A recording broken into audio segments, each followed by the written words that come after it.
عرب کہتے تھے کہ جو بدکاری چھپ کے کی جائے تو وہ بدکاری نہیں ہوتی، اور جو اعلانیہ کی جائے وہ بدکاری ہوتی. تو اس لیے قرآن نے کہا ما ظہر منہا وما بطن، جو چھپ کے کیا جائے یا ظاہر کیا جائے، جو گناہ ہے وہ گناہ ہی ہوتا ہے. چھپ کر کرنے سے گناہ نیکی میں تبدیل نہیں ہو جاتا.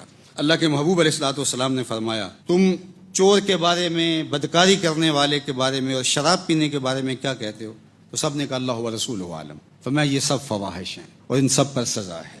تو گویا اللہ کے محبوب کے فرمان کے ذریعے سے فواحش کے اندر یہ تین چیزیں شامل ہیں، چوری ہے، زنا ہے اور شراب پینا ہے. بلکہ فرمایا کسی سے مانگنا اور ہاتھ پھیلانا یہ بھی بے حیائی ہے. اور میں ایک اس سے بھی باریک بات بالخصوص مبلغین سے علماء سے کرنا چاہوں گا کہ آپ چندہ ضرور مانگیں، لیکن چندے کے اندر بھی آپ ایک حد سے تجاوز نہ کریں. کہیں ایسا نہ ہو کہ آپ نہ سمجھ رہے ہوں، لوگ اس کو یہی سمجھ رہے ہوں. حد سے تجاوز کرنا کسی کام کے اندر بھی، اللہ وہ تو کھانے اور پینے کے اندر حد سے تجاوز کیا جائے تو وہ تمہارے لیے صحت بخش نہیں ہوتا بلکہ بیماری کا سبب و ذریعہ ہوتا ہے.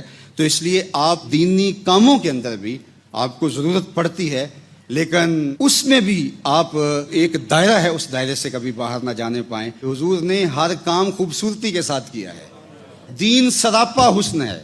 اگر آپ کو کسی چیز کے اندر قباحت دکھائی دے، کسی چیز کے اندر کراہت دکھائی دے، کسی چیز کو دیکھ کے گھن آئے، کسی چیز کو دیکھ کر طبیعت کے اندر تکدر پیدا ہو اور وہ چیز نام دین پہ ہو رہی ہو، تو جان لینا یہ دین نہیں کچھ اور ہے. چونکہ دین سراپا حسن ہے اور دین جمال کا نام ہے، اور اللہ کا دین جمال سے ہٹ کر ہو ہی نہیں سکتا. یہ اچھی طرح سے آپ کو ذہن نشین کرنا ہوگا. فرمایا کہ ما ظہر منہا وما بطن، اس کا کیا مطلب ہے؟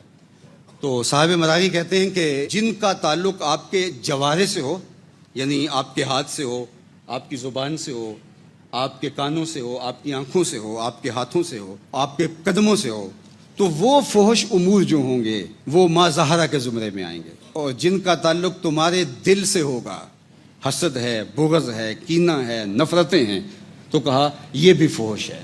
یہ ظاہری فحاشی ماحول میں تکدر پیدا کرے گی اور وہ باطن کی فحاشی تمہارے دل کو اجاڑ دے گی. اس لیے تمہارا کوئی عمل، تمہارا کوئی رویہ فحش کے زمرے میں نہیں آنا چاہیے.